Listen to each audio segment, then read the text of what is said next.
Hello guys, a very good afternoon to all of you. तो marathon sessions में आप लोग अक्सर बोलते हो मैम प्लीज न्यूमेरिकल करवा दीजिए, मैम प्लीज फॉर्मूले बता दीजिए। तो देखो, पहले तो मॉड्यूल ए और बी में आज सच कोई न्यूमेरिकल थे नहीं, डेप्रिसिएशन के थे, वो मैंने मैराथन सेशन में करवा रखे हैं। अब आ जाओ मॉड्यूल सी में। मॉड्यूल सी में इजी से डिफिकल्ट लेवल के क्वेश्चंस होते हैं। इजी लेवल के मैंने ऑलरेडी एक रिकॉर्डेड वीडियो में करवा रखे थे, स्टिल मैं आज करवा दूंगी। ऑल्सो कुछ क्वेश्चंस हम लोग यहाँ पर करेंगे कि किस तरीके से हमारे फॉर्मूले होते हैं। तो यहाँ पर ये जो सेशन है ये इजी से डिफिकल्ट लेवल के आपके एमसीक्यूज न्यूमेरिकल के बेस पर और यहाँ पर आपके फॉर्मूले बेस्ड क्वेश्चंस को रखेगा। ठीक है, तो यहाँ पर आप इसे बोल सकते हैं कि एक न्यूमेरिकल और फॉर्मूला बेस्ड क्लास आप लोगों के लिए रहेगी। ठीक है, चलो स्टार्ट करते हैं। सबसे पहले पूछ रहे हैं कि कौन सा इंफॉर्मेशन यहाँ पर रिक्वायर्ड है जब आपको किसी भी एंटिटी के लिए एक प्रॉफिटेबिलिटी रेशियो कैलकुलेट करना है। तो आपको पता होना चाहिए कि कैपिटल एम्प्लॉयड कितना है और ऑपरेटिंग प्रॉफिट आपका कितना रहेगा। ठीक है, तो यहाँ पर ओवरऑल प्रॉफिटेबिलिटी रेशियो निकालना है तो उसे कहते हैं रिटर्न ऑन इन्वेस्टमेंट। अब रिटर्न ऑन इन्वेस्टमेंट के लिए ऑपरेटिंग प्रॉफिट, ऑपरेशंस परफॉर्म करने से जो आपको कोर बिजनेस ऑपरेशन परफॉर्म करने से प्रॉफिट हो रहा है, ठीक है, अपॉन कैपिटल एम्प्लॉयड इनटू 100 हो जाता है। कैपिटल एम्प्लॉयड क्या होता है आगे बताऊंगी। तो यहाँ पर परसेंटेज अगर हमें निकालनी है तो हम कैसे निकालते हैं, यहाँ पर देखते हैं कितना रिटर्न हमें मिल रहा है जितना कैपिटल हमने एम्प्लॉय किया है। ओके, अब यहाँ पर पूछ रहे हैं कि अगर कोई फिक्स्ड एसेट रेशियो है आपके पास में और वो 1 से कम है तो यहाँ पर इसका क्या मतलब होता है। तो पहले तो पता होना चाहिए कि फिक्स्ड एसेट रेशियो में आप क्या देखते हो, आप ये देखते हो कि जो लॉन्ग टर्म फंड्स आपके पास ओवरऑल हैं उनमें से कितना परसेंटेज आपने यहाँ फिक्स्ड एसेट्स परचेज करने में लगाया और कितना पोर्शन आपका यहाँ पर वर्किंग कैपिटल के लिए यूज हुआ है। तो यहाँ पर अगर 1 से कम है इसका सिंपल सा मतलब ये है कि कुछ पोर्शन आपका यहाँ पर वर्किंग कैपिटल में यूज हो रहा है और कुछ पोर्शन यहाँ पर आपका किस में यूज हो रहा है, आपका फिक्स्ड एसेट्स परचेज करने में, एक्वायर करने में यूज हो रहा है। ठीक है, तो यहाँ पर आप क्या कर रहे हो, यहाँ पर आप ये देख रहे हो कि एक पोर्शन जो है वर्किंग कैपिटल का ये फंड हो रहा है लॉन्ग टर्म सोर्सेस से जो कि हमारे लिए बेनिफिशियल होता है। हमें यहाँ पर 0.66 का कोशिश करना होता है कि हमारे पास 0.667 हमारे पास क्या रहे, फिक्स्ड एसेट रेशियो रहे। फिक्स्ड एसेट रेशियो का फॉर्मूला क्या है, यहाँ पर आपके पास कितने अमाउंट के फिक्स्ड एसेट्स हैं और कितने लॉन्ग टर्म फंड्स हैं। लॉन्ग टर्म फंड्स क्या क्या हो सकते हैं, यहाँ पर आपने अपनी इक्विटी इशू करी, ठीक है, और साथ में आप क्या हो सकता है, आपने कोई भी लॉन्ग टर्म बोरोइंग्स कर रखी हैं। तो यहाँ पर इन दोनों को मिलाकर हमारे पास क्या बन जाता है, लॉन्ग टर्म फंड्स बन जाते हैं। ठीक है, तो यहाँ पर ये या तो 1 होना चाहिए या फिर 1 से कम होना चाहिए। कोशिश करनी है 1 से कम रहे, मतलब कुछ पोर्शन आपका फिक्स्ड एसेट में और कुछ पोर्शन आपका किसमें जाना चाहिए, वर्किंग कैपिटल में। अब पूछ रहे हैं यहाँ पर कौन सा रेशियो है जो कि की इंडिकेटर है कंपनी की शॉर्ट टर्म सॉल्वेंसी का। कंपनी की शॉर्ट टर्म सॉल्वेंसी हमें कैसे पता चलती है, करेंट रेशियो से। करेंट रेशियो क्या होता है, current assets upon current liabilities. तो ये आपको ये बताता है आपके पास कितने एसेट्स हैं जो कि आपकी शॉर्ट टर्म फाइनेंशियल ऑब्लिगेशंस को फुलफिल कर सकते हैं। ठीक है, तो यहाँ पर करेंट रेशियो एक कंपनी की एबिलिटी देखता है to settle its short term liabilities. इसकी शॉर्ट टर्म लाइबिलिटीज कैसे फुलफिल करनी है, अपने शॉर्ट टर्म एसेट यूज करने के थ्रू। ठीक है, जितना ज्यादा करेंट रेशियो अच्छा होगा, ज्यादा होगा उतना अच्छा है। आइडियल जो है वो हमारे लिए 1 से कंसिडर होता है, जिसमें कि हम ये कहते हैं कि जो हमारे बोरोड फंड्स हैं, ठीक है, सॉरी ये वाला नहीं होगा, 1.2 से 1 होता है हमारा आइडियल रेशियो। तो यहाँ पर 1 से 1.2 होना चाहिए कि हमारे पास में या तो उतने करेंट एसेट्स हैं जितनी हमारी शॉर्ट टर्म यहाँ पर ऑब्लिगेशन से करेंट लाइबिलिटीज हैं, या थोड़ा सा ज्यादा होना चाहिए। बहुत ज्यादा होगा तो इसका क्या प्रॉब्लम है, इसका मतलब है कि हमारे पास कैश जो है वो खाली पड़ा है, यूज नहीं कर रहे, वो भी अच्छी बात नहीं है। तो बहुत हाई भी नहीं होना चाहिए, लो भी नहीं होना चाहिए, 1 से लेकर 1.2 तक होना चाहिए। ठीक है, अब आ जाओ डेट इक्विटी रेशियो में। डेट इक्विटी रेशियो क्या है, यहाँ पर आप ये देखते हो कि आपका जो कैपिटल स्ट्रक्चर है, कैपिटल स्ट्रक्चर में आपके पास कितना पोर्शन डेट में जाता है और कितना पोर्शन आपके पास यहाँ पर इक्विटी शेयर करने से या इशू करने से मिल रहा है। ठीक है, तो यहाँ पर ये क्यों बेनिफिशियल होता है, ये एक बैंक को ये बताता है कि और यहाँ पर लोन देना चाहिए या नहीं देना चाहिए, लॉन्ग टर्म में हमारी कंपनी क्या फाइनेंशियली वायबल रहेगी या नहीं, जो पैसा हम कमा रहे हैं, ऑपरेटिंग रिवेन्यूज जो हमारे पास आ रहे हैं, ऐसा तो नहीं है सारा पैसा हमारा डेट की इंटरेस्ट पेमेंट में ही लग जा रहा है।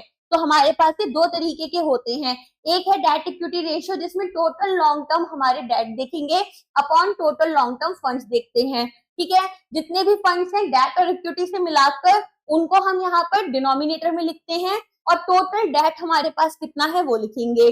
दूसरा हमारे पास है total long term debt upon share holders fund, कि कितनी हमारे पास में इक्विटी इश्यू कर फंड आया है। तो अगर इक्विटी वाला देखना चाहते हैं तो ये हमारा 1 होना चाहिए, और अगर हम यहाँ पर टोटल फंड देख रहे हैं तो 0.5 होना चाहिए। आइडियल रेशियोज भी अक्सर एग्जाम में आ जाते हैं। नेक्स्ट क्वेश्चन है, यहाँ पूछ रहे हैं कि एक नेट इनकम आपकी 6 लाख रुपए बताई गई है फॉर द ईयर, ठीक है। अब यहाँ पर कंपनी जो है इनके पास में 1,20,000 आउटस्टैंडिंग शेयर्स हैं और बाद में इन्होंने 30,000 एडिशनल शेयर्स इशू कर दिए half way through the year. तो यहाँ पर आपसे पूछ रहे हैं अर्निंग पर शेयर कितनी होगी। अर्निंग पर शेयर कैसे निकालोगे, मैंने बताया कि आपके पास में 6 लाख रुपए हैं, ठीक है, और इतने इतने शेयर्स आपने यहाँ पर निकाल दिए, तो क्या करोगे, सिंपली इसको डिवाइड कर दोगे। तो यहाँ पर net income upon wetted average outstanding shares, तो 1,20,000 पहले थे, फिर 15,000 है यहाँ पर, हाफ वे आपने निकाले थे, ठीक है, तो एडिशनल हाफ वे आपने निकाले हैं, तो अभी 15,000 ये हो जाएंगे आपके पास, टोटल आपके पास आ जाएगा 6 लाख अपॉन 1,35,000, 4.62 आपका आंसर बन जाएगा। तो यहाँ पर अर्निंग पर शेयर क्या होते हैं, प्रॉफिटेबिलिटी हम देखते हैं कि हमारे जो इक्विटी शेयर होल्डर्स हैं, ठीक है, उन्हें पर शेयर बेसिस कितना यहाँ पर प्रॉफिट हो सकता है। तो यहाँ हम क्या देखते हैं, प्रॉफिट आफ्टर टैक्स हमारा कितना था, और उसमें से भी जो प्रेफरेंस डिविडेंड है वो हम माइनस कर देते हैं upon number of equity shares, ठीक है। अगर बात करें सिग्निफिकेंस की तो ये हेल्प कर रही है ये असेस करने में कि हमारी मार्केट वैल्यू कंपनी के इक्विटी शेयर्स की कितनी रहेगी, ठीक है। तो हम यहाँ पर एक इंडस्ट्री की अलग अलग कंपनीज के इक्विटी यहाँ पर क्या देखते हैं, अर्निंग पर शेयर चेक कर रहे होते हैं, ताकि हमें ये पता चले कि किस कंपनी में हमें इन्वेस्ट करना होगा। एक तो यहाँ पर कंपनी है एबीसी लिमिटेड जिनकी ओपनिंग इन्वेंट्री 80,000 है, क्लोजिंग इन्वेंट्री 1 लाख रुपए है, तो 1,80,000 अपॉन 2 करोगे पहले तो एवरेज इन्वेंट्री निकालने के लिए। फिर पूछ रहे हैं कॉस्ट ऑफ गुड्स सोल्ड जो है वो आपका 8 लाख रुपए है, तो इन्वेंट्री टर्नओवर रेशियो कैसे निकालोगे, तो पहले क्या निकालोगे, एवरेज इन्वेंट्री। एवरेज इन्वेंट्री कैसे निकलेगी, opening inventory plus closing inventory upon 2, तो यहाँ पर 90,000 रुपए की इन्वेंट्री आ जाएगी। फिर क्या करोगे, कॉस्ट ऑफ गुड्स सोल्ड जो दे रखा है उससे अपना एवरेज इन्वेंट्री निकाल लोगे। थोड़ा और डिफिकल्ट क्वेश्चन कर दिया आपके लिए तो क्या दे देंगे, परचेजेस दे देंगे, ओपनिंग स्टॉक दे देंगे, क्लोजिंग स्टॉक दे देंगे और एक्सपेंसेस दे देंगे। तो यहाँ पर आपके पास क्या आ जाएगा, कॉस्ट ऑफ गुड्स सोल्ड। मैंने मॉड्यूल बी के मैराथन में करवाया है, अगर मॉड्यूल ए मॉड्यूल बी का मैराथन वन शॉट वीडियो नहीं देखा है देख लो, इस हफ्ते बस पढ़ाई में लगा दो, 2 पेपर साथ में है, ठीक है। चलो इससे आपको क्या मिल जाएगा, एवरेज इन्वेंट्री मिल जाएगा।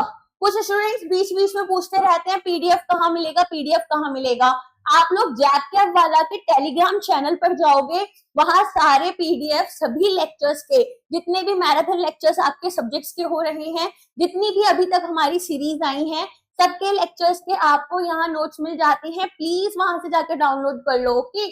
चलो अब यहाँ पर आपसे पूछ रहे हैं XYZ लिमिटेड है, इनका जो यहाँ पर कैश रिजर्व है ये इसको यूज करना चाहते हैं ताकि यहाँ पर अपनी करेंट लाइबिलिटीज को क्या कर पाए, यहाँ पर पे कर पाए। तो पूछ रहे हैं कौन सा यहाँ पर जो हमारा फाइनेंशियल रेशियो है वो डायरेक्टली अफेक्ट हो रहा है। देखो सबसे पहले आप कैश रिजर्व्स यूज कर रहे हो, राइट, तो यहाँ पर या तो करेंट रेशियो बन जाएगा आपका, current assets upon current liabilities, ठीक है। अगर यहाँ पर आपको लिक्विडिटी रेशियो दे रखा है तो कैश तो लिक्विड एसेट्स भी होते हैं ना आपके, तो यहाँ पर फिर क्या बन जाता है, तो फिर आपके पास लिक्विडिटी रेशियो भी एग्जाम का आंसर हो सकता है। तो देख लेना कौन सा यहाँ पर रेशियो आपको प्रोवाइड किया गया है। तो करेंट रेशियो भी हो जाएगा, ठीक है। जो बिल्कुल ही हमारे पास में क्या होगा, शॉर्ट टर्म में अगर हमारे पास फाइनेंशियल ऑब्लिगेशंस है वेरी शॉर्ट टर्म में, उसे हम अपने कैश या कैश इक्विवेलेंट से पे कर रहे हैं, तो लिक्विडिटी रेशियो। अगर हमारे पास 1 साल से कम का टाइम है, 12 महीने से कम का टाइम है, और यहाँ पर हमारे पास करेंट एसेट्स को यूज कर हमारी करेंट लाइबिलिटीज को यहाँ क्या कर रहे हैं, फुलफिल कर रहे हैं इन ऑब्लिगेशंस को, तो हमारे पास करेंट रेशियो बन जाता है। ओके, चलो लिक्विडिटी रेशियो को हम क्या बोलते हैं, एसिड टेस्ट रेशियो भी बोल देते हैं, क्विक रेशियो भी बोल देते हैं। क्यों? क्योंकि यहाँ पर हम बहुत ही लिक्विड एसेट्स को यूज कर हमारी करेंट फाइनेंशियल ऑब्लिगेशंस को फुलफिल कर रहे हैं। अब ये पूछ रहे हैं कि अगर शॉर्ट टर्म लोन एप्लीकेशन है तो बैंक यहाँ पर किन किन चीजों को लेकर कंसीडर कर रहा होगा।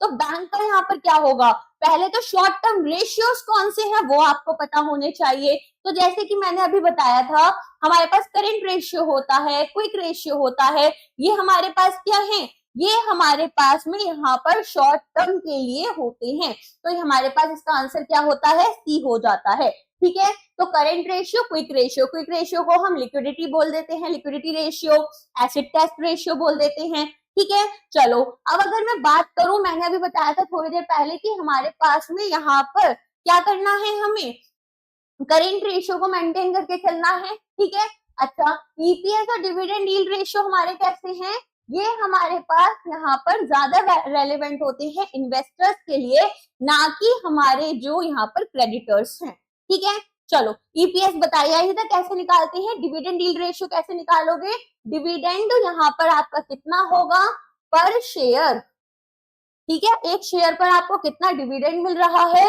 अपॉन जो मार्केट प्राइस है आपका पर शेयर, तो इससे आपको क्या मिल जाता है, डिविडेंड यील्ड रेशियो मिल जाता है। डिविडेंड पर शेयर आपको कितना मिल रहा और मार्केट प्राइस आपके शेयर का कितना है। चलिए नेक्स्ट क्वेश्चन है, एबीसी लिमिटेड यहाँ पर पूछ रहे हैं कि एक लीडिंग इलेक्ट्रॉनिक्स कंपनी है जो कि यहाँ पर इन्वेस्टर्स जो हैं, ठीक है, उनके इन्वेस्टर्स इंटरेस्ट यहाँ पर गेन कर रहे हैं, उन्हें यहाँ पर लग रहा है कि हाँ शायद एक अच्छी परफॉर्मिंग कंपनी है। फिर कंपनी का स्टॉक जो है करेंटली 500 रुपए का है एक शेयर, और अर्निंग पर शेयर जो है वो 25 रुपए की है। इन्वेस्टर यहाँ पर सोच रहे हैं कि हम अगर शेयर खरीदे तो कैसा रहेगा, तो इसके लिए उन्हें देखना पड़ेगा पीई रेशियो, ठीक है, प्राइस अर्निंग रेशियो। तो पूछ रहे हैं कि प्राइस अर्निंग रेशियो कितना होगा और ये कंपनी के ग्रोथ पोटेंशियल के बारे में क्या बात कर रहा है। तो पीई रेशियो के लिए सबसे पहले तो आपको ये पता होना चाहिए कि आप कितना मार्केट प्राइस रख रहे हो शेयर का और कितनी अर्निंग है, दोनों का जब रेशियो निकालोगे तो पीई रेशियो आ जाता है। अगर यहाँ पर पीई रेशियो आपका कितना आया है, 20 आया है, इसका मतलब है कि आपको अपनी अर्निंग्स जो है, ठीक है, अब यहाँ पर 20 टाइम्स क्या हो रहा है, इन्वेस्टर्स कंपनी की अर्निंग के इस स्टॉक के लिए पे कर सकते हैं, ठीक है। तो इन्वेस्टर्स आर विलिंग टू पे 20 times it's companies earning stock. तो जितना ज्यादा अच्छा पीई होता है, मार्केट में कॉन्फिडेंस उस कंपनी को लेकर उतना ही अच्छा होता है। नेक्स्ट है आपका कैपिटल एम्प्लॉयड, जो पहला क्वेश्चन था मैंने कहा था आगे करवाऊंगी, अब यहाँ पर वही है। पूछ रहे हैं इनमें से कौन सा बेस्ट डिफाइन करता है आपका कैपिटल एम्प्लॉयड को। देखो कैपिटल एम्प्लॉयड में आपको क्या करना है, कैपिटल एम्प्लॉयड में आपको देखना है कि टोटल फंड्स आपके पास में कितने हैं।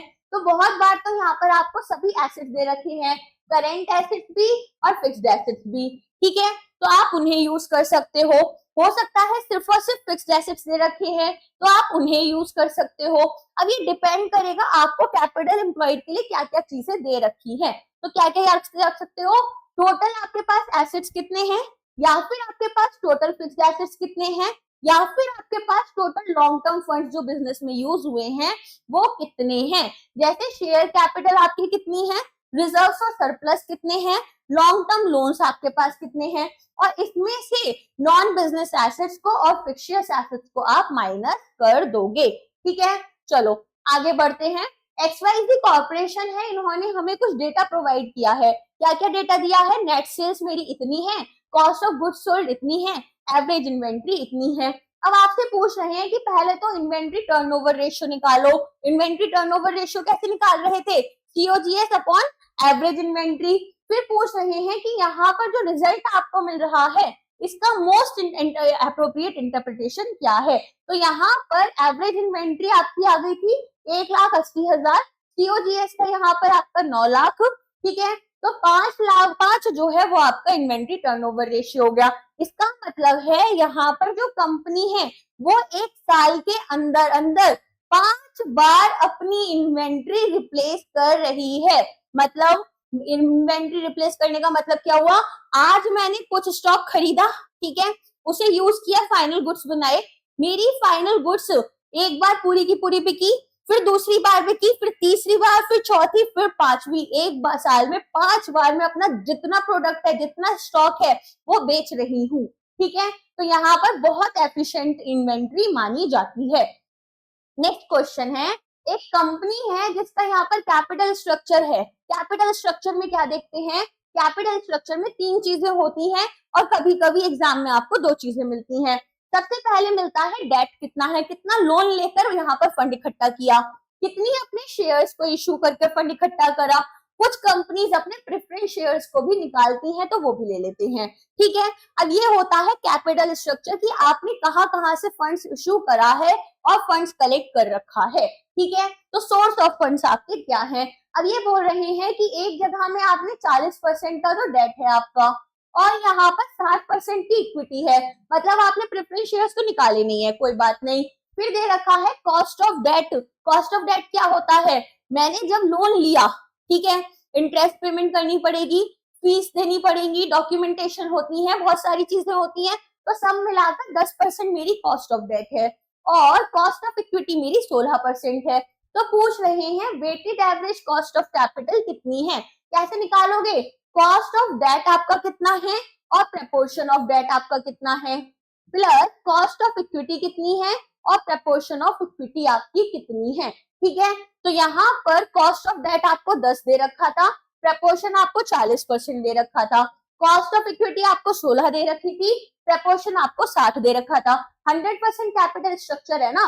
मान लो अगर यहाँ पर प्रपोर्शन ऑफ इक्विटी नहीं दे रखा तो क्या मानोगे कि 40% अगर डेट है तो 60% इक्विटी होगी, ठीक है। थोड़ा सा भी अगर कॉम्प्लिकेट कर दो तो इस तरह से समझ जाना कि एक कैपिटल स्ट्रक्चर में क्या होगा, डेट होगा, इक्विटी होगा। अगर वो बोल रहे प्रेफरेंस शेयर्स में तो बात अलग है, वरना डेट और इक्विटी ही मानकर चलोगे। चलो अब यहाँ पर आ जाओ, थोड़ा सा डिफिकल्ट लेवल का क्वेश्चन है लेकिन अच्छे से समझोगे आ जाएगा।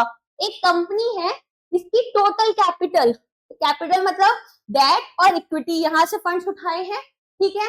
इनका जो यहाँ पर earning before interest and taxes है वो 1 लाख रुपए है और यहाँ पर कॉर्पोरेट टैक्स रेट हमारा 25% लगा है और जो डेट इन्होंने ले रखा है उस पर 12% का इंटरेस्ट पेमेंट कर रहे हैं। अब 3 सिनेरियोस दिए हैं। पहला सिनेरियो है कि 100% डेट था, ठीक है। दूसरा सिनेरियो है यहाँ पर, सॉरी पहला है आपका, हाँ 100% डेट है, 0% इक्विटी है। दूसरे में 50% डेट ले रखा है, 50% इक्विटी है।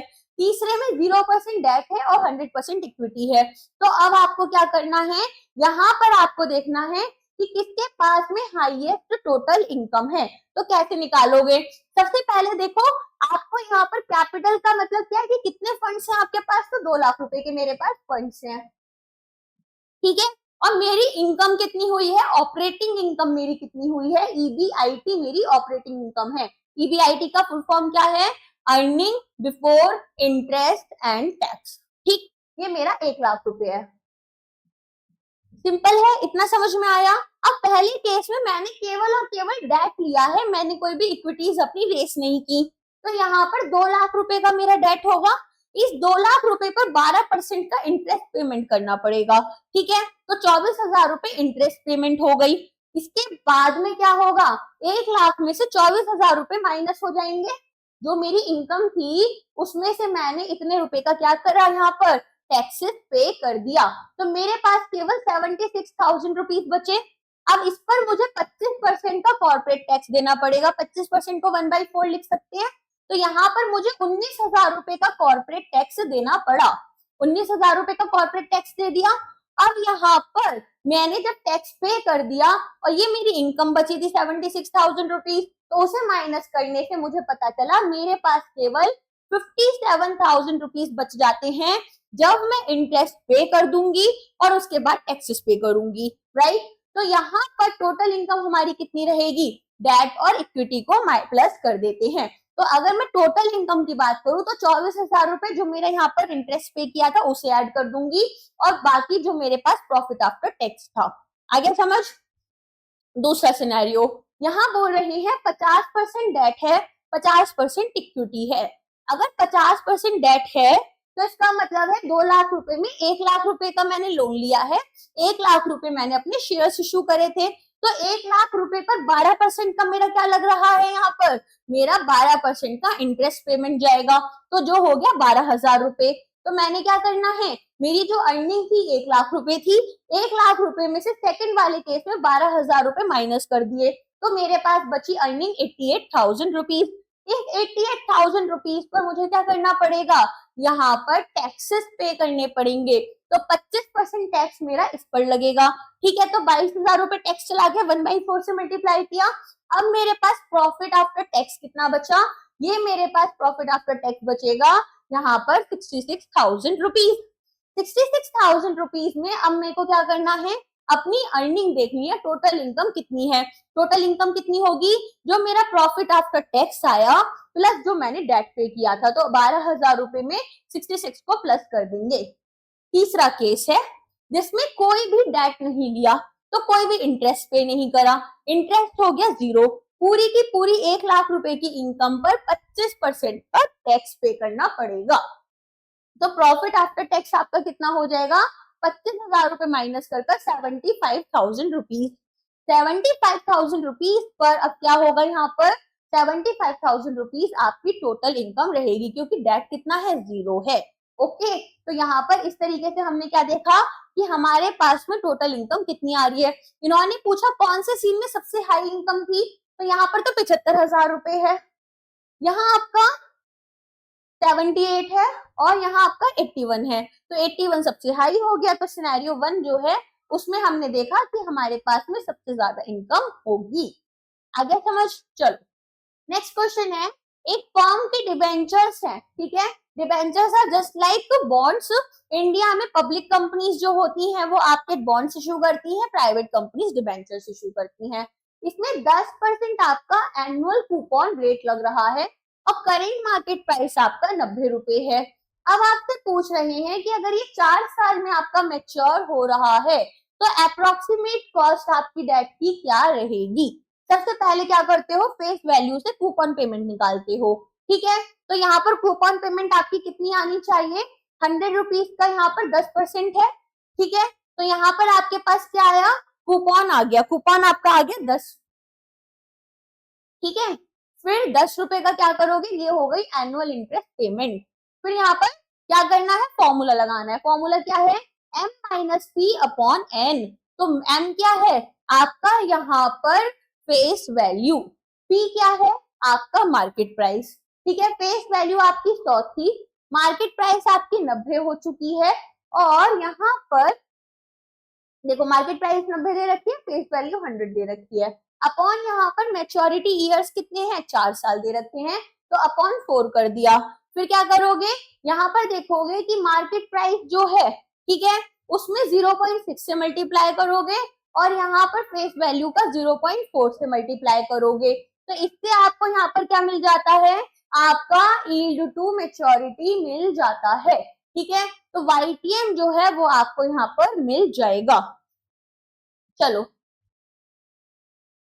नेक्स्ट क्वेश्चन है, यहाँ पर 14th क्वेश्चन है। यहाँ पर पूछ रहे हैं कि एक डेट है, आप बीटा है, सॉरी बीटा आपका यहाँ पर कितना है, 1.50 है।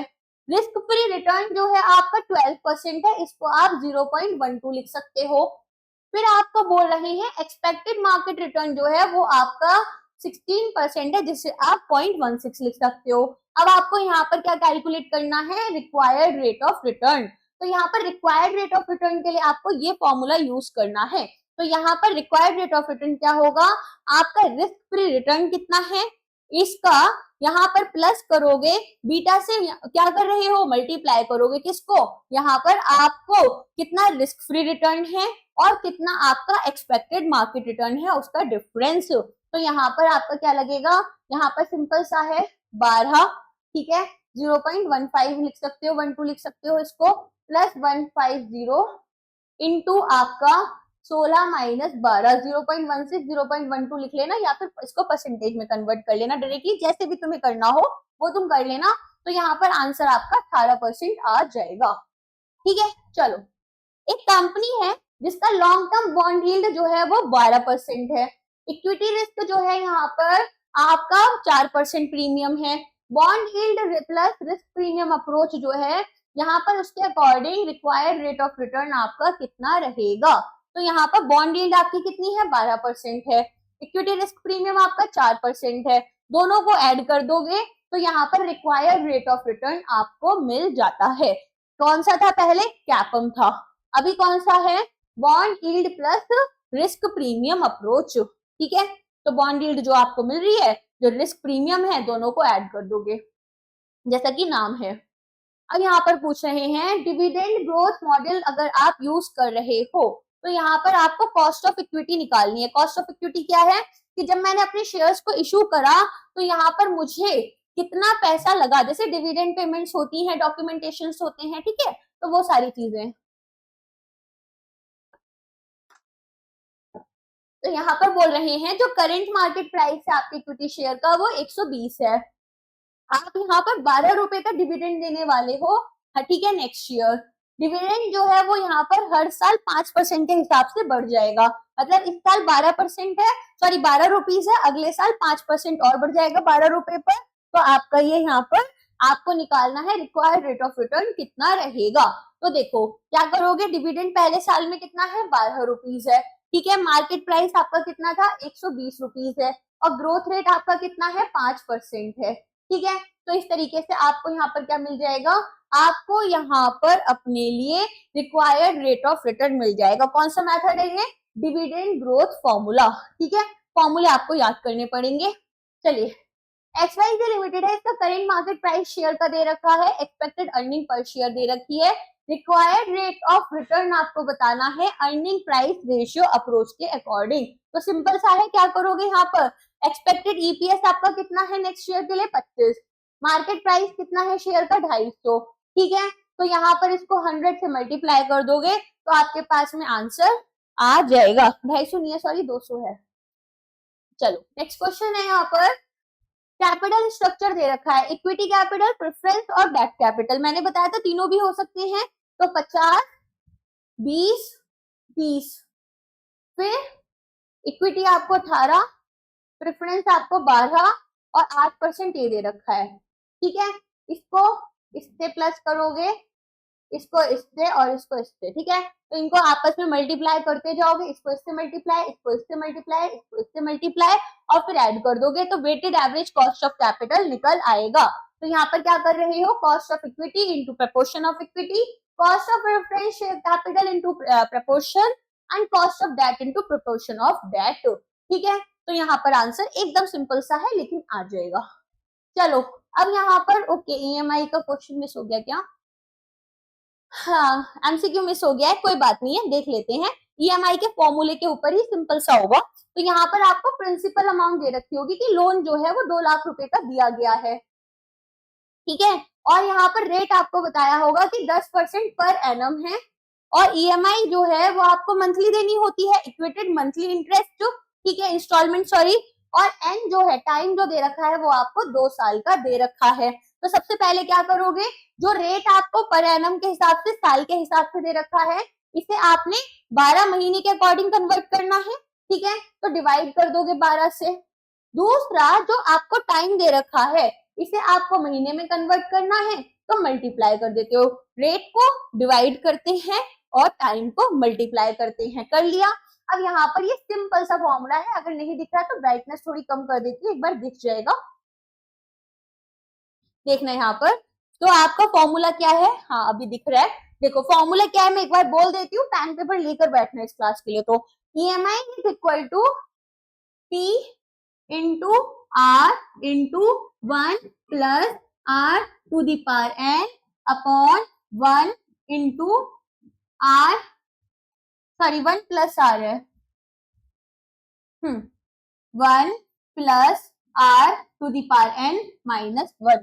ठीक है, तो ये हमारा ईएमआई का फॉर्मूला होगा, जिसमें यहाँ पर डायरेक्टली वैल्यूज आपको पुट करनी है और कैलकुलेटर से इसको निकाल लेना। तो क्या है, EMI is equal to P into R into 1 plus R to the power n upon 1 plus R to the power n minus 1।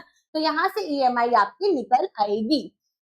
ठीक है, चलो नेक्स्ट क्वेश्चन है, एक कंपनी है, इसने 3 साल का बॉन्ड जो है वो इशू करा है, जिसमें कि फेस वैल्यू है 1000 रुपए की, कूपन रेट है 12% का, और यहाँ पर एनुअल इंटरेस्ट पेमेंट मिलेगी, पैसा हर साल मिल रहा है, लेकिन मार्केट में यहाँ पर 10% का रेट ऑफ रिटर्न जो है वो आपको रिक्वायर्ड बोला है। तो प्रेजेंट वैल्यू बॉन्ड की निकालनी है, कैसे निकालोगे?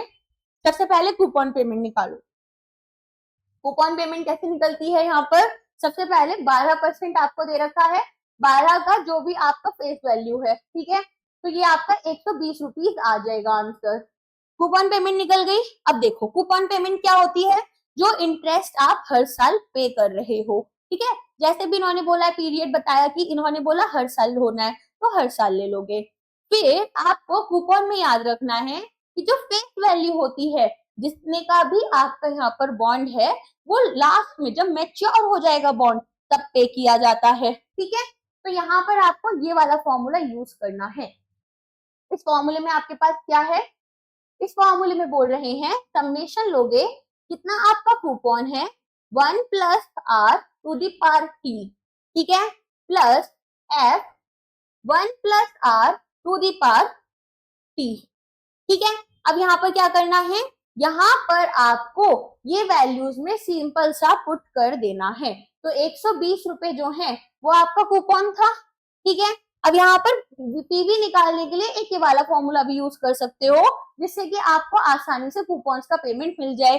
1 minus 1.10 to the power minus 3 upon 0.10 into 120। या तो ये फॉर्मूला यूज कर लो, या फिर क्या कर सकते हो, यहाँ पर 120 1 प्लस आर कितना था आपका यहाँ पर 0.10 1 120 3 साल के लिए है ना, तो 1 plus 0.10 to power 2 plus 120 1 plus 0.10 to the power 3। ठीक है, इस तरीके से आप क्या कर सकते हो, यहाँ पर अपने लिए कूपन पेमेंट्स निकाल लोगे। कूपन पेमेंट्स निकालने के बाद क्या करोगे, अपनी फेस वैल्यू की प्रेजेंट वैल्यू निकालोगे। फेस वैल्यू कैसे निकालनी है, फेस वैल्यू के लिए जैसा मैंने बताया 3 साल के बाद मैच्योर हो रही है, तो यहाँ पर 1000 रुपए का फेस वैल्यू है और 1 प्लस 0.10 टू दी पावर 3। ठीक है, और इन्हें ऐड कर दोगे, जो कूपन पेमेंट आई और जो फेस वैल्यू आपकी आ रही है, तो इन्हें क्या कर रहे हो, आपस में ऐड कर दोगे। तो आपके पास में यहाँ पर क्या आ जाएगा, आपके पास में बॉन्ड वैल्यू आ जाएगी। ओके, अब यहाँ पर एक और क्वेश्चन है कि बॉन्ड वैल्यू है जिसमें कि आपके पास 1000 रुपए जो है वो आपकी पार वैल्यू है, 12% का यहाँ पर आपका इंटरेस्ट रेट है, जो कि यहाँ पर सेमी एनुअली पेएबल है। सेमी एनुअली मतलब एक साल में 2 बार आप पे कर रहे हो, एक साल में 2 बार पे कर रहे हो, मैच्योरिटी पीरियड 3 इयर्स का है, तो 6 बार पेमेंट करोगे। ठीक है, और इंटरेस्ट रेट जो होगा वो आपका क्या होगा, यहाँ पर डिवाइड बाय 2 हो जाएगा, तो 12% का 6 हो जाएगा। ठीक है, तो सबसे पहले तो आपको क्या करना है, कूपन पेमेंट निकालना है। कूपन पेमेंट के लिए क्या कर रहे हो, यहाँ पर 12% का 2 से डिवाइड करोगे और 1000 से मल्टीप्लाई करोगे, 60 रुपए आ गया। फिर यहाँ पर आपको क्या निकालना है कि कितना रिक्वायर्ड रेट ऑफ रिटर्न है, इसे भी 2 से डिवाइड करोगे तो ये आपका 0.5 आ गया। मैच्योरिटी पीरियड कितना हो जाएगा, 6 बार पेमेंट करना है। ठीक है, तो यहाँ पर ये 6 हो जाएगा। फिर आपको जो मैंने अभी फॉर्मूला समझाया था ना कि एक बार का यहाँ पर 1, दूसरी बार का 2, तीसरी बार का 3, चौथी बार का 4, 5, 6 और फिर फेस वैल्यू जाती है, तो ये कूपन पेमेंट आपकी समेशन आ गई और ये आपका आ गया यहाँ पर मैच्योरिटी के टाइम पर। तो मैच्योरिटी के टाइम पर आपको क्या होगा, यहाँ पर 6 की वैल्यू हो जाएगी। ठीक है, चलो नेक्स्ट क्वेश्चन है, यहाँ पर एक बॉन्ड है जिसकी पार वैल्यू जो है वो 1000 रुपए है। ठीक है, और यहाँ पर मेच्योरिटी पीरियड 3 साल का दे रखा है, रिक्वायर्ड रेट जो है वो 10% दे रखा है। अब आपको वैल्यू निकालनी है बॉन्ड की। अच्छा ये सेम क्वेश्चन है, रिपीट हो गया है, तो यहाँ पर जैसे मैंने आपको करके दिखाया था ना, ये वो वाला मेथड है, बस रिपीट भी नहीं हुआ है, ये मेथड वो वाला है जो मैंने आपको बताया था। तो 2 मेथड सब आपके पास हो गए हैं, एक जो मैंने अभी दिया था और एक ये वाला, ठीक है। अब ये है पीवीआईएफ टेबल। पीवीआईएफ पे टेबल होती है एक, और एक होती है पीवीआईएफ टेबल। 2 टेबल्स होती हैं। एफ वाली हो जाती है फेस वैल्यू के लिए, जब पेमेंट केवल एक बार हो रही है। पीवीआईएफ पे होती है एन्यूटी के लिए। एन्यूटीज क्या होती हैं? जब आप पीरियोडिकली पेमेंट्स कर रहे हो, जो कूपन पेमेंट्स कर रहे थे, इंटरेस्ट पेमेंट्स, उसमें यूज होती है पीवीआईएफ ए टेबल। तो एन्यूटीज जो है वो बार बार करनी है, तो यहाँ पर पीवीआईएफ ए टेबल यूज करते हो। अब ये कौन सी टेबल है आपकी? ये आपकी प्रेजेंट वैल्यू टेबल है, ठीक है, और ये आपकी present value of annuity table है। अब कैसे करते हो देखो, यहाँ पर आपके पास में क्या है, आपके पास में रिक्वायर्ड रेट ऑफ रिटर्न है 10% का, ठीक है, और पीरियड कितने हैं आपके पास? 3 साल है, राइट। तो क्या करोगे, 10% यहाँ दे रखा है और 3 साल यहाँ दे रखे हैं, इनको कोइंसाइड कर लोगे, तो ये आया आपका 0.751। यहाँ पर ये आपकी वैल्यू आ जाती है 0.751। ये क्या है? फेस वैल्यू, ठीक। और फेस वैल्यू ऑफ, तो यहाँ पर हमें क्या निकालनी है? यहाँ पर हमें एन्युटी के लिए निकालनी है वैल्यूज, तो एन्युटी के लिए भी सेम करोगे, 10% है और ये 3% है, तो 2.487 क्या आया? 2.487 आ गया समझ में। एन्युटी जब आप कूपन पेमेंट्स कर रहे हो वहां यूज करोगे, फेस वैल्यू जब आप यहाँ पर अपने लिए पीवीएफ टेबल यूज करोगे, ये आती है पीवीआईएफ। अब आपको एग्जाम में या तो ऐसे ही टेबल दे देंगे और निकालना पड़ेगा, या वैल्यूज दे देंगे, या जैसे मैंने अभी वैल्यूज कैलकुलेट करनी सिखाई, तीसरा मेथड वो है। अगर आपको इस तरह की वैल्यूज देते हैं तो कैसे करना है वो देखो। अब ओके, दे नहीं रखा है क्या? चलो कोई नहीं, मैं समझा देती हूँ कैसे करोगे फिर। तो अब यहाँ पर आपके पास में जो कूपन पेमेंट्स थी, ठीक है, कूपन पेमेंट्स आपकी कितनी थी? 120 रुपीज थी। 120 रुपए में आपको यहाँ पर कितने साल का पीवीआईएफ यूज करना है वो लिख लोगे। पीवीआईएफ पे, ठीक है, 10% और 3, और पीवीआईएफ 10% और 3 साल आपकी 1000 की फेस वैल्यू पर जाएगा। इस तरीके से अब जो वैल्यूज आपको दे रखी थी यहाँ पर 2.578 समथिंग था, और यहाँ पर इसको मल्टीप्लाई करोगे एंड यहाँ पर 1000 इंटू 7.751 कुछ था, तो यहाँ से डायरेक्टली आपकी कूपन की वैल्यू निकल आती है 3 साल के लिए, ठीक है। चलो ये फॉर्मूले हैं आपके। पीवी ऑर्डिनरी एन्युटी अगर आपको निकालनी है, क्या निकालना है? पीवी ऑर्डिनरी एन्युटी, तो क्या यूज कर रहे हो फॉर्मूला? Present value. पीवी क्या है? प्रेजेंट वैल्यू ऑर्डिनरी एन्युटी का, तो यहाँ पर ये फॉर्मूला जाएगा। अगर एन्युटी ड्यू का निकाल रहे हो तो ये वाला फॉर्मूला लगेगा, ठीक है। अगर आपको निकालनी है फेस वैल्यू, तो फेस वैल्यू एन्युटी ड्यू के लिए ये रहेगी, और फेस वैल्यू ऑर्डिनरी एन्युटी के लिए क्या रहेगी? C into 1 plus i to the power n minus 1 upon i into 1 plus i, ठीक है। सॉरी, 1 प्लस आई का कॉम्पोनेंट हट जाएगा, सॉरी। देखो बता देती हूँ क्या होता है ऑर्डिनरी एन्युटी और एन्युटी ड्यू। ऑर्डिनरी एन्युटी होता है कि आपने जब, जैसे मान लो रेंट है, ठीक है, या तो 1 तारीख को दे सकते हो या महीना खत्म होकर दे सकते हो। अगर एंड में दे रहे हो, महीना खत्म होने के बाद, तो होता है ऑर्डिनरी एन्युटी। अगर महीना शुरू होने पर दे रहे हो, मतलब पीरियड की शुरुआत में दे रहे हो, तो एन्युटी ड्यू होता है। इतना समझ आया? अब आगे सुनो। जब एन्युटी ड्यू होगा फॉर्मूले में 1 प्लस आर का कंपोनेंट ऐड हो जाता है दोनों साइड, मतलब मल्टीप्लाई आपको एक और एक्स्ट्रा कंपोनेंट से करना है। एन्युटी ड्यू में 1 प्लस आई, बाकी ऑर्डिनरी एन्युटी का और एन्युटी ड्यू का फॉर्मूला सेम रहता है।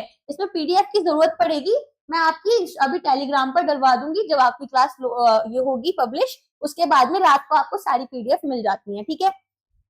YTM ऑफ अ बॉन्ड, अगर आपको यहाँ पर यील्ड टू मैच्योरिटी निकालनी है एक बॉन्ड की, मतलब जो नीचे वाला रेट था ना 1 + 0.10 जो हमें अभी मिल रहा था, अब हमें ये निकालना है कि ये कैसे निकालते हैं। तो आपको पार वैल्यू दे रखी है, करेंट मार्केट प्राइस दे रखा है, करेंट मार्केट प्राइस जो अभी आप निकाल रहे थे बार बार, कूपन रेट दे रखा है, मैच्योरिटी पीरियड दिखा है। अब आपको यहाँ पर वाईटीएम निकालना है, ठीक है। तो वाईटीएम निकालने के लिए अब आप क्या करोगे, ये तो बुक में फॉर्मूले दे रखे हैं, अगर आपको इनसे निकालना है, ये है हिट एंड ट्रायल मेथड्स, ठीक है। एक मेथड होता है सिंपल सा, जिसे मैं बोल रही हूँ कि आप लोग फॉलो करो, वो है ये वाला शॉर्ट ट्रिक मेथड, ठीक है। ये बुक में नहीं दे रखा है। इसमें क्या करना है, आपके पास में कितना कूपन है प्लस आपका यहाँ पर फेस वैल्यू क्या है और आपका यहाँ पर मार्केट प्राइस कितना है, अपॉन आपको कितने इसके लिए लेकर जाना है टाइम पीरियड के लिए, ठीक है। फिर इसके बाद में इस पूरे को क्या कर रहे हो, डिवाइड कर रहे हो किसके साथ में, आपका जो भी फेस वैल्यू है, जो भी मार्केट प्राइस है, इनको ऐड कर डिवाइड करके 2 से, ठीक है। तो यहाँ से आपका वाईटीएम निकल आता है। एक बार देख लेना, वाईटीएम इसी फॉर्मूले से निकालना होगा। चलो नेक्स्ट क्वेश्चन है, फेस वैल्यू दे रखी है, कूपन रेट, कूपन पेमेंट दे रखा है, करेंट मार्केट प्राइस दे रखा है। पूछ रहे हैं करेंट यील्ड कितनी होगी। करेंट यील्ड निकालने के लिए सबसे पहले निकालो कूपन पेमेंट कितनी होगी। तो 1000 का 8% होती है कूपन पेमेंट, वो निकल गई। डिवाइड कर दोगे करेंट मार्केट प्राइस से, तो coupon payment upon current market price, इससे आपकी वैल्यूज आ जाती हैं। फिर नेक्स्ट क्वेश्चन है, यहाँ पर एक कंपनी है जो कि यहाँ पर इसको इनिशियल आउटले 50,000 रुपए का चाहिए, ताकि ये यहाँ पर मतलब इनिशियली इसको 50,000 रुपए चाहिए, और अगर ये यहाँ पर 50,000 रुपए मिल जाते हैं इसको, तो ये आपको इतनी इतनी इनकम देगी, पहले साल, दूसरे साल, तीसरे साल, ठीक है। डिस्काउंट रेट जो है वो 10% है। डिस्काउंट रेट क्या होता है, देखो आज 1 रुपए की जो वैल्यू है कल नहीं रहेगी, कल उस 1 रुपए की वैल्यू कम हो जाएगी, ठीक है। तो वो जो किस रेट से कम हो रही है वही हमारा डिस्काउंट रेट होता है। तो नेट प्रेजेंट वैल्यू आपको निकालनी है। नेट प्रेजेंट वैल्यू के लिए अब आपको डिस्काउंट फैक्टर्स दे रखे हैं इन्होंने, ठीक है। पहला दे रखा है 0.909, दूसरा दे रखा है 0.826 और तीसरा दे रखा है 0.715। तो कैसे निकालोगे, यहाँ पर इनको मल्टीप्लाई कर दोगे, पहले में 20,000 से, दूसरे में 25 से और तीसरे में 30,000 से, ठीक है।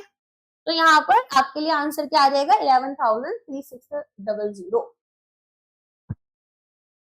मान लो यहाँ पर आपको प्रेजेंट वैल्यू नहीं दे रखी होती तो क्या करते, मतलब ये डिस्काउंट रेट नहीं दे रखे होते, तब क्या करते, 20,000 और फिर इनकी प्रेजेंट वैल्यू निकाल रहे होते, तो 10% का डिस्काउंट रेट है, इस तरीके से इसको निकालते बैठकर, ठीक है। दूसरे में 25,000 है, सॉरी 25 1 + 0.10 टू दी पावर 2, ठीक है। चलो एक प्रोजेक्ट है, यहाँ पर इसको 80,000 रुपए की इनिशियल इन्वेस्टमेंट चाहिए। एनुअल कैश इनफ्लोज, आपको हर साल जो पैसा मिलता रहेगा वो 20,000 रुपए मिलेगा 5 साल के लिए। और अगर इंटरनल रेट ऑफ रिटर्न जो है इस प्रोजेक्ट का, वो ये बोल रहे हैं 12% है। तो एनपीवी जो है यहाँ पर प्रोजेक्ट की कितनी होनी चाहिए, नेट प्रेजेंट वैल्यू कितनी होनी चाहिए जब डिस्काउंट रेट 12% है। मुझे ये बोल रहे हैं एक प्रोजेक्ट है, ठीक है। अब ये प्रोजेक्ट जो है ये मुझे हर साल 20,000 रुपए देगा, लेकिन मुझे अभी शुरुआत में 80,000 रुपए इन्वेस्ट करने हैं। तो मुझसे पूछ रहे हैं कि यहाँ पर हमें क्या करना चाहिए, ठीक है ना। यहाँ पर हमारी जो प्रोजेक्ट है इसकी नेट प्रेजेंट वैल्यू कितनी होगी। तो ये जो 20,000 रुपए मुझे आज मिलते, ठीक है, वो और जो 20,000 रुपए आज से 1 साल बाद मिलेंगे, उसमें आज के 20,000 रुपए की वर्थ ज्यादा है। सिमिलरली हर साल 20,000 रुपए की वर्थ कम होती चली जाएगी 5 साल के लिए, इसीलिए नेट प्रेजेंट वैल्यू देखनी है कि हमें कितनी मिल रही है। तो यहाँ पर क्या कर रहे हो, यहाँ पर आप अपने लिए 3.605 से इसे मल्टीप्लाई कर रहे हो। आपको दिया इन्होंने कि 12% के लिए 5 साल के लिए जो हमारा फैक्टर लगेगा वो 3.605 लगेगा, ठीक है। और यहाँ पर 80,000 रुपए से इसे माइनस कर दोगे, तो आपको ये किस में मिल रहा है, नेगेटिव में मिल रहा है। अगर कोई भी एनपीवी आपका क्या है, नेगेटिव है, तो फिर आप इन्वेस्ट नहीं करते हो, उस प्रोजेक्ट में आप इन्वेस्टमेंट नहीं करोगे। अब ये 2 प्रोजेक्ट्स इन्होंने दे रखे हैं, ए और बी। पूछ रहे हैं कि अगर यहाँ पर इनिशियल इन्वेस्टमेंट इन दोनों ही प्रोजेक्ट में 60,000 रुपए की चाहिए और इनसे ये कैश फ्लोज हमें मिलने वाले हैं, तो पे बैक पीरियड निकालो ए का। पे बैक पीरियड क्या है, यहाँ हम ये देखते हैं कि जो पैसा मैं आज लगा रही हूँ वो मुझे कितने साल में पूरा का पूरा वापस मिलेगा। तो कैसे करोगे, यहाँ पर सबसे पहले आपके पास कितना पैसा लगाया आपने, 60,000 रुपए लगाए, ठीक है। तो 60,000 रुपए में से पहले साल में 15,000 रुपए आपको वापस मिल गए, कितने बचे, 45,000 रुपीज मिले। फिर 45,000 में से आपको 20,000 रुपए और मिल गए वापस, तो आपके पास में कितना बचा, 25,000 रुपए बचे, ठीक है। अब तीसरे साल में आपको 25,000 रुपए भी वापस मिल गए। चलो नेक्स्ट क्वेश्चन है, यहाँ पर एक प्रोजेक्ट है, ठीक है। अब इस प्रोजेक्ट में इनिशियल इन्वेस्टमेंट आपकी 5 लाख रुपए की लगी है।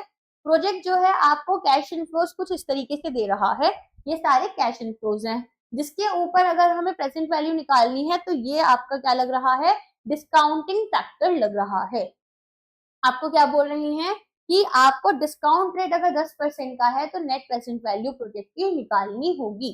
तो क्या कर रहे हो, सबसे पहले तो नेट प्रोजेक्ट वैल्यू निकालने के लिए आपको क्या करना है, यहाँ पर आपको जो भी इनिशियल इन्वेस्टमेंट है उसे माइनस कर दोगे जो भी आपके पास कैश फ्लोज आ रही हैं, ठीक है। तो कैश फ्लो से यहाँ पर आप नेट प्रेजेंट वैल्यू निकाल रहे थे इस फॉर्मूले से, सेम चीज करनी है क्योंकि आपको ऑलरेडी टेबल में डिस्काउंट फैक्टर्स दे रखे हैं, तो उनसे अपनी रिस्पेक्टिव कैश फ्लोज को इसको इससे इसको इससे इसको इससे इसको इससे मल्टीप्लाई कर लोगे, ठीक है।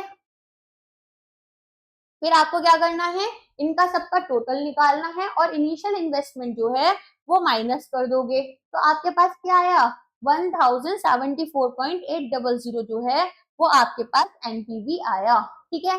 तो यहाँ पर एनपीवी जो आपका आ रहा है उससे क्या कर रहे हो, उससे यहाँ पर देख रहे हो कि वो पॉजिटिव है या नेगेटिव है। पॉजिटिव है मतलब जो प्रोजेक्ट है वो फेवरेबल है। अगर दो प्रोजेक्ट्स हैं और दोनों का एनपीवी पॉजिटिव है तो जिसका एनपीवी ज्यादा होगा उसे चूज करोगे, ओके। चलो नेक्स्ट क्वेश्चन है, इनिशियल इन्वेस्टमेंट लगी 3 लाख रुपए की, एनुअल कैश इनफ्लोस 9 लाख रुपए आ रहे हैं, सॉरी 30 लाख रुपए की इनिशियल इन्वेस्टमेंट है और 9 लाख रुपए आपको हर बार मिल रहे हैं 5 साल के लिए। कंपनी को यहाँ पर इंटरनल रेट ऑफ रिटर्न ढूंढना है। देखो इंटरनल रेट ऑफ रिटर्न के लिए आपको लगाना पड़ेगा हिट एंड ट्रायल मेथड। तो एग्जाम में जो 4 ऑप्शंस दे रखे हैं कोई 2 ऑप्शंस लगाकर देखना, उससे थोड़ा आइडिया लग जाएगा। तो क्या करोगे, एनपीवी यहाँ पर 0 मानकर चलोगे और फिर एनपीवी का फॉर्मूला लगा दोगे, ठीक है। तो यहाँ पर आपने वैल्यूज को पुट किया और ये वाला जो कैश इनफ्लोज वाला मैंने मेथड दिखाया था पहले वो आपको यूज करना है।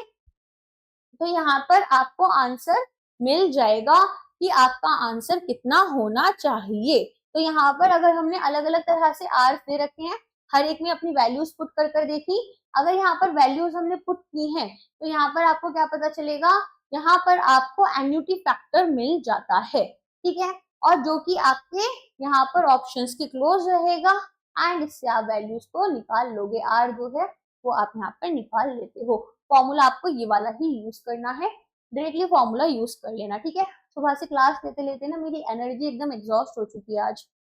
चलिए ये थोड़ा इंपॉर्टेंट क्वेश्चन था, मैंने ऐड कर दिया था इसमें, डेफर्ड पेमेंट गारंटी से रिलेटेड, ठीक है। आपसे पूछ रहे हैं कि इनमें से कौन से स्टेटमेंट्स जो है वो आपके करेक्ट रहेंगे। पहला है कि डीपीजी जो है एक नॉन फंड बेस्ड मेथड है फाइनेंसिंग का, जहां पर आप फिक्स्ड एसेट्स को परचेज कर रहे हो, ठीक है। दूसरा है अगर यहाँ पर परचेजर डिफॉल्ट हो गया, जैसे बैंक गारंटी लेते हैं ना वैसे, अगर यहाँ पर आपका परचेजर डिफॉल्ट कर गया तो बैंक्स के ऊपर फाइनेंशियल लाइबिलिटी आ जाती है, ये स्टेटमेंट गलत हो जाएगा। रिस्क जो इन्वॉल्व है वो वैसा ही है जैसे यहाँ पर टर्म लोन में है, ऐसा बोल रही हैं। अप्रेजल प्रोसेस जो है वो यहाँ पर टर्म लोन की तरह ही होता है। तो देखो सबसे पहले तो ये याद रखना, यहाँ पर डीपीजी जो होता है वो एक नॉन फंड बेस्ड मेथड है, मतलब मैंने आपकी जगह से गारंटी दी, पैसा तो नहीं दिया, लेकिन अगर आपने पैसा नहीं दिया तो ये फंड बेस्ड कन्वर्ट हो जाएगा, तो मुझे पैसा देना पड़ेगा।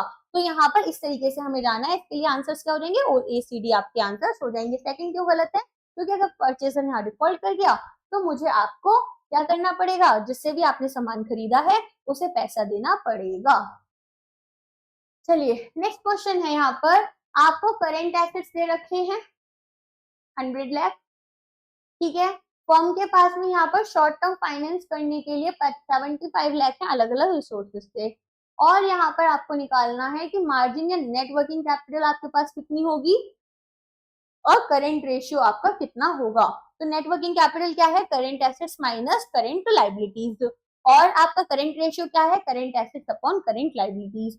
तो आपके पास में करंट एसेट्स से 100 लाख के 75 लाख रुपीज की आपके पास फाइनेंशियल ऑब्लिगेशन है, इन्हें आपस में माइनस कर दोगे तो नेटवर्किंग कैपिटल आ जाएगा। करंट रेशियो में current assets upon current liabilities. चलो अभी के लिए बस इतना ही है।